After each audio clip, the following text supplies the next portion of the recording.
Hello and welcome to the Charles Cook Podcast. We're back again today, and I've got a great guest today. His name is David Seal.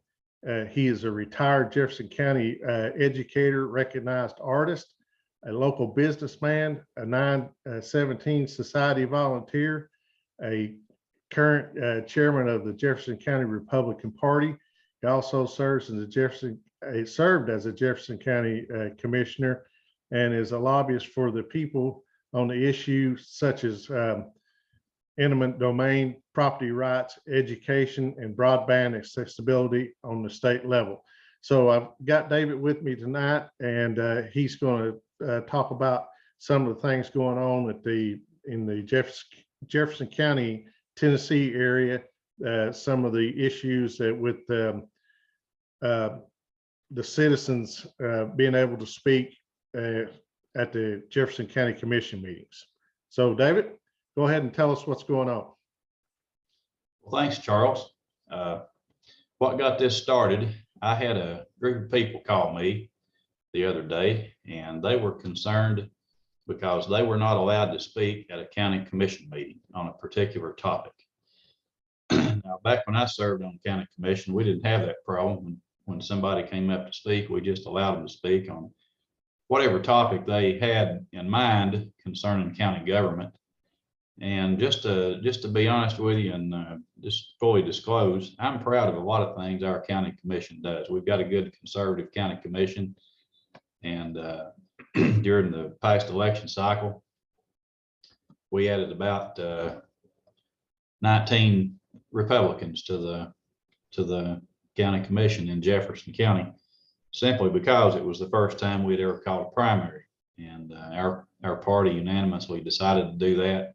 And we've added some very good people to county commission. They do a lot of good things, but we had a little hiccup the other day, and I wrote an article about it, and I'm sure that's what you referred to, Charles. Yes, that's correct. Okay, well, here is the issue. Some people appeared at what we call a special called meeting. That's one that is not on the regular schedule for county commission, and it's one that our county has when they have issues like budget amendments that need to be done in a particular, a timely manner. And they had another issue, which was sort of a contentious one, and that was concerning the building of an office building, use up some of the ESSER funding that dropped in her lap from the federal government.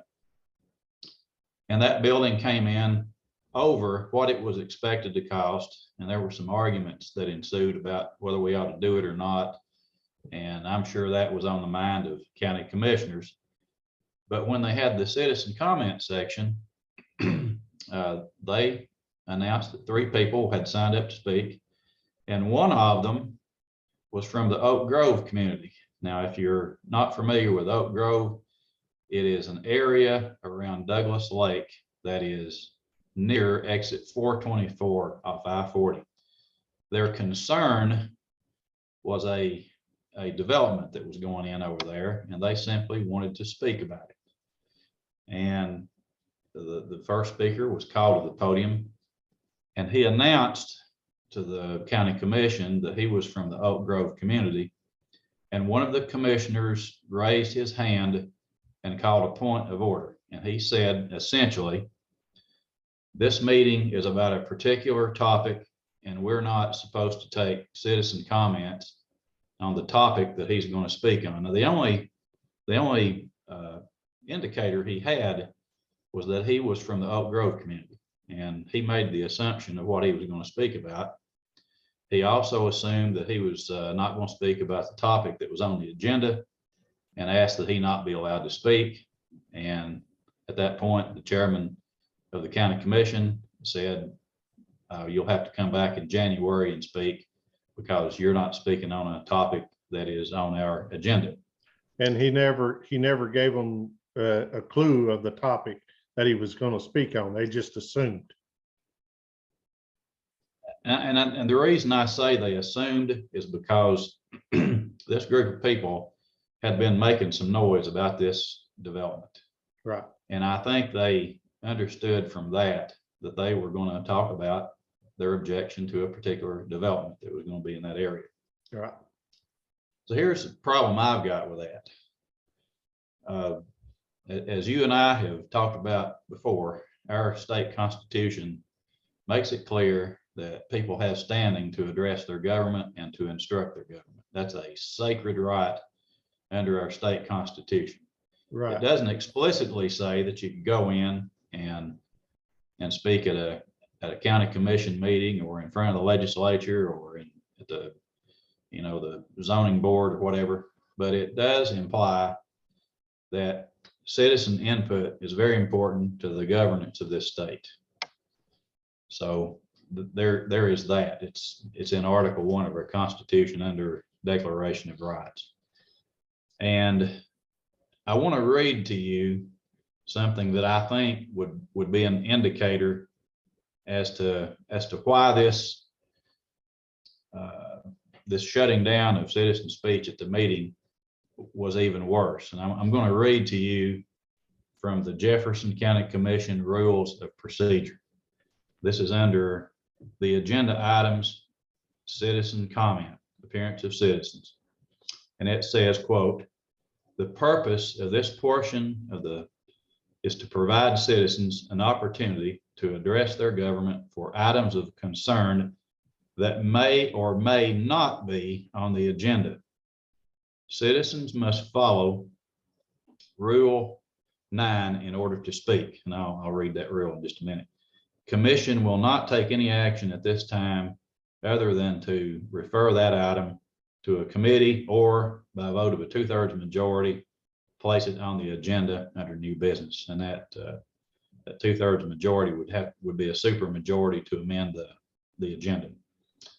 So from that, I take it to mean under their own rules that citizen speech is not limited to any particular topic unless they, I could foresee somebody objecting to them if they came in and spoke about something that was totally unrelated to county business. But as long as it's county business, I don't see any problem with people speaking. Yeah. And needless to say, an entire community of people were upset over this, and that's why I interviewed them and wrote the article that I wrote for the Jefferson County Post. Yeah. Question, the county commissioner that represents the Oak Grove community, was he in attendance, or that person in attendance, he or she? Yes, both commissioners that represent that particular area of the county, that district, were in attendance at the meeting. Okay. What did they have to say about it? Believe it or not, when the statement was made that they could not speak, no one objected to that statement. And I think about 19 commissioners were in attendance. Wow. Now, I don't want to get it off to a partisan thing here, but now you said you had 19 Republicans. How many county commissioners do y'all have? We have 21 commissioners, and of the 21, we have one independent and one Democrat. The remaining 19 would be Republicans. Now, I don't know how many total commissioners were there. I would assume it would be around 19. I think there might have been a couple absent. Right. But the commissioners that represented the first district, the Oak Grove community, were in attendance, my understanding. Yeah. Okay. Well, yeah, that's why I wanted to ask is, did they speak up and represent their district and object to this? And maybe it got voted down in the committee or something, but apparently there was no objections to it at all. That's correct. I watched the video and I didn't actually count the number of commissioners that were there, but I can assure you this: if some citizen had been at that podium and that objection was raised, my hand would have gone up, and I'm surprised that more didn't. But right, but they did. Okay. So what do you think will become of this? Here is what I hope. I hope that the next time they meet, someone will bring up this item, they'll discuss it, and they will amend their rules so that it's made clear, if it hadn't already been made clear, that citizens can speak on whatever topic they choose. That's what I hope, and that's an easy problem to fix. I think the at least the folks that represent that community should issue an apology to them for not representing them. You know, I've actually spoken to 2 or 3 commissioners. I have not, to be honest with you, I've not spoken to the 2 that represent that district. However, I've spoken to 2 or 3 more, and they were apologetic about it. And more than likely, there will be some discussion, and possibly someone will apologize for not putting it up for citizen comment. But well, it's speculation on my part. yeah. Well, we're seeing more and more of this all throughout the state. We're seeing it at city levels, at school board meetings, county commission meetings. I know here in Hamlin County, there's a lot going on with reducing the times that the citizens can talk and stuff. And there's actually a lawsuit here in Hamlin County that has been filed by the Hamlin County Commission, filed against the citizens that were coming to the meetings and speaking. And they showed up voicing their opinions and stuff about the new county jail that was being built.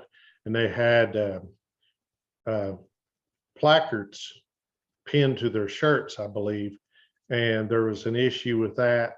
And now you've got the county commission actually suing the citizens for voicing their opinions about a jail at a county commission meeting.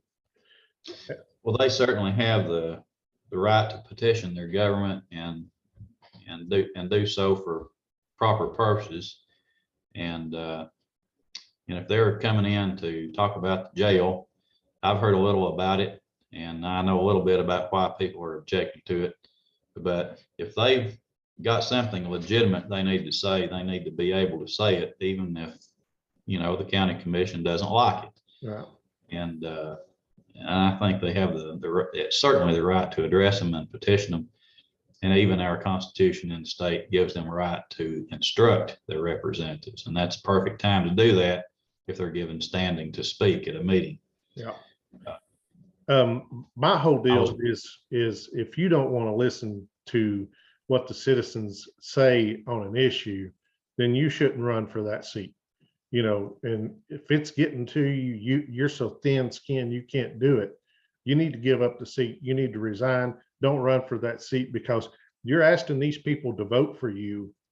And then when those people that voted come to speak, then you should sit there, put on your big boy pants or big girl pants or whatever, and listen to what they have to say, even though you may not like it. Yeah.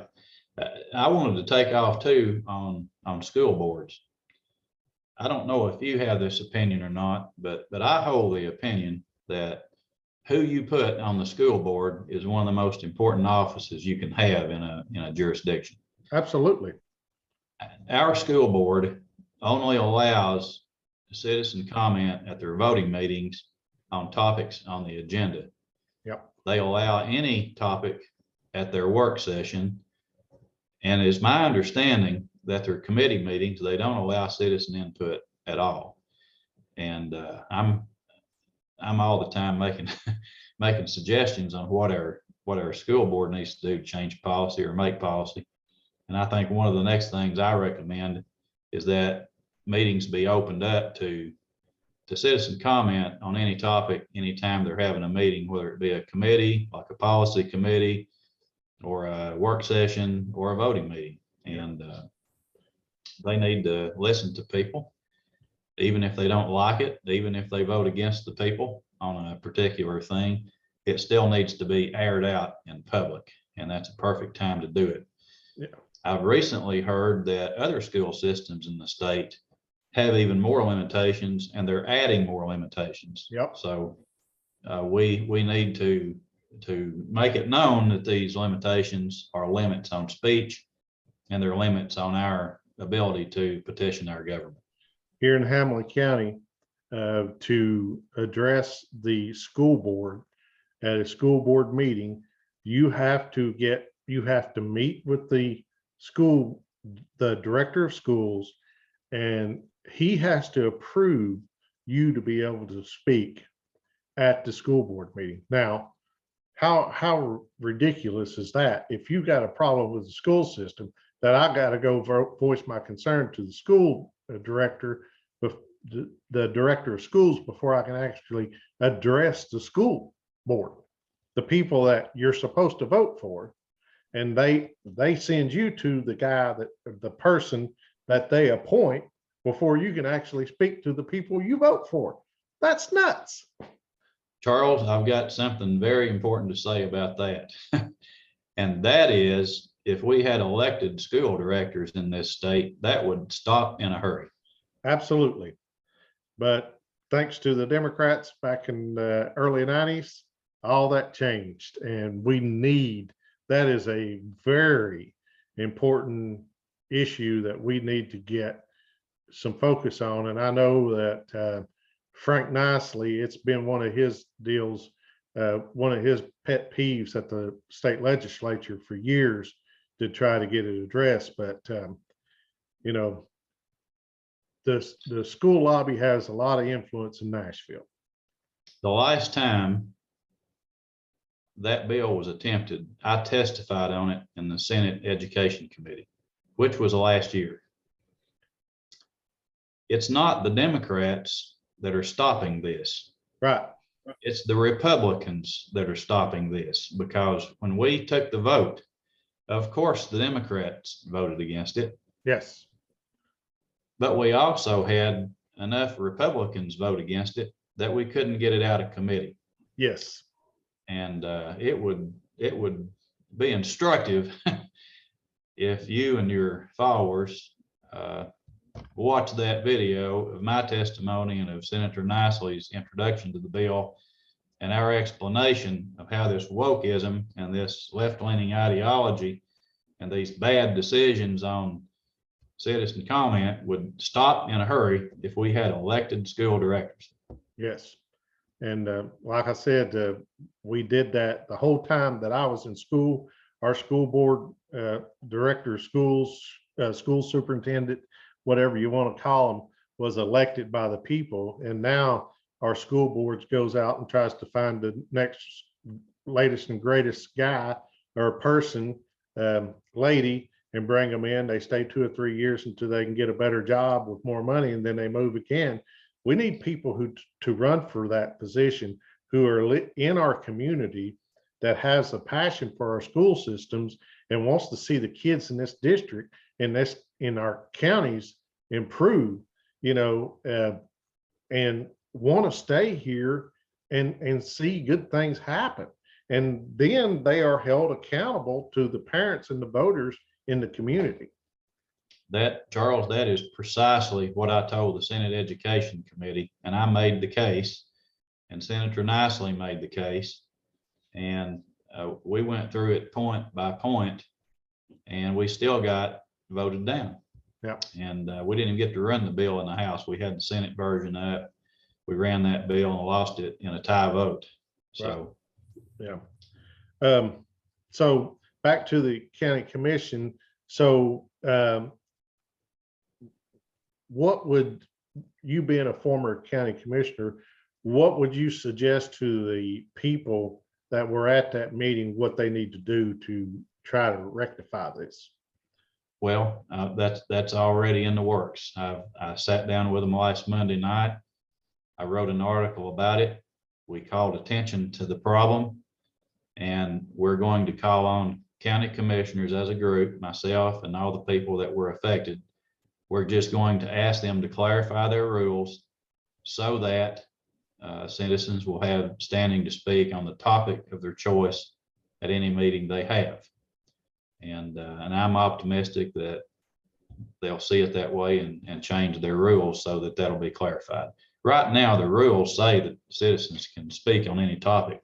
I think at one time there might have been like an unwritten rule that they would not take citizen comment on a special called meeting on a particular topic. But I think I don't know how old that is or whether it was ever written or not.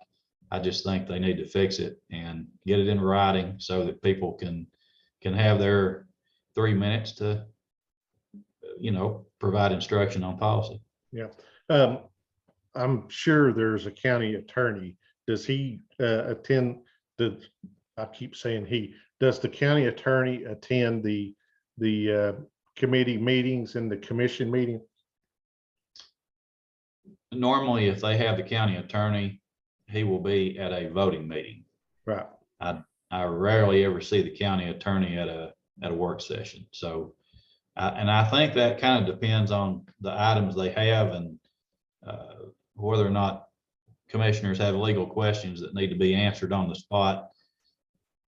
When I served, they were there nearly at every voting meeting, but I don't know. I don't know if they make it a practice to have one there every time now or not. Okay, because I was wondering if anybody had asked the county attorney what his thoughts were on that. No, I just think they need to either go by the rules or clarify the rules. And like I said, I'm optimistic they'll fix that in January, the next time they meet. It does take 14 votes to fix it, but I think now that it's been brought out and aired out in public and people are upset about it, there's no reason for them not to fix it. Right. Well, I hope it works out and this doesn't happen again. I mean, this is kind of stuff we see happening in Washington, D.C. and stuff, and people don't realize that it's happening in their own backyard. And so when it starts affecting them, then they're like, oh my Lord, how long has this stuff been going on? So hopefully it'll get some people's attention. Most of the people that I met with that were affected by this have moved here within the past decade from other states. And some of them told me they moved here because we had a good conservative environment and they didn't want to move to a place like they had lived in previously where their voices had been squashed and their political philosophy was outnumbered, so to speak.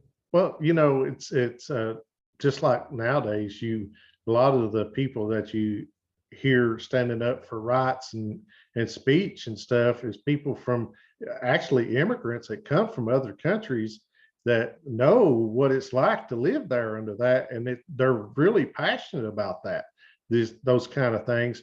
And for these people coming from other states that seen this stuff and they come here and they want to get involved to make sure that things are going on good here in Tennessee and their counties and their local governments. And when they see what's happening, they're just like, what? I interviewed a lady a couple of months ago that come here from California, and man, she got shut down got removed from the Republican Party chairmanship of the Women's Republican group in her county. So just because she brought in a guest speaker for a meeting that they didn't agree with. So anyway, so we see these kind of things happening here. But what gives me hope is people starting to see it and wake up to it and starting to speak back, push back on it. And that's a great thing. I agree with you 100%. There's a lot of things we need to work on. And I'm glad to hear from people that move in here because of what they think we have here and the freedoms that we have here in the state of Tennessee. We've got a lot of good things we just need to build on, Charles. Yes. And well, that's one of the reasons why I'm doing this podcast is to try to share information with people to let them know what's going on. And, like Jefferson said, and I'm paraphrasing him, the fight for liberty is never ending. If you think you got it and you can sit back and take it easy, it's not gonna be that way. You're gonna have to continuously fight for it. And every time we see a Republican get elected for president, people fall back asleep because they think that that person is going to be the ones who saves our country and restores our rights and stuff, and it never happens. Charles, I wanted to put a plug in for the Jefferson County Post, if you don't mind. Sure, go for it.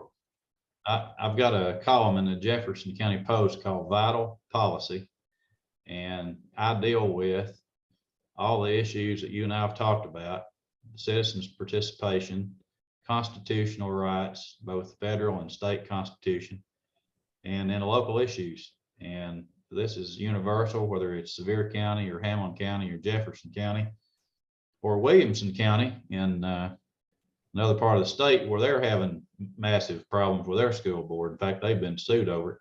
So I write about these issues, and if your viewers want to learn a little bit more about some of these things, I would urge them to go to jeffersoncountypost.com, and they can either put my name, David Seal, or they can put the words Vital Policy in the search line, and it will bring up all this wonderful things that I've written about. Yes, yeah, and of course I'm on your email list, so I get that, and so you do write about some good things, and it's very important. I'm gonna tell you, David will not waste your time on something ridiculous. So if he's gonna write about it, it's important. So anything else before we sign off? I think we're good, Charles. I'll come back and let you know how it went at the meeting and how these citizens came out with their request for standing to speak, and give you an update. Okay. Well, with that, as I said, this is the Charles Cook podcast. You can find my podcast. Just search Charles Cook Podcast on Facebook, YouTube. Trying to think of my all of these, Google Podcast, iHeart Podcast, TuneIn, and Spotify. I'm on so many things now, it's so hard to remember, but it's a good place to get information out to people. So, and you can also find me on Rumble. That would be Charles Cook 52 on there. If you look me up, subscribe to it. That way you'll get updates. You'll get notified when we post another video. So with that, David, thank you. Thank you for bringing this to our attention. I hope this will help you get the information out. And everyone else, we'll see you in the next podcast. Have a great night, and God bless you. Thank you, Charles. You're welcome, man.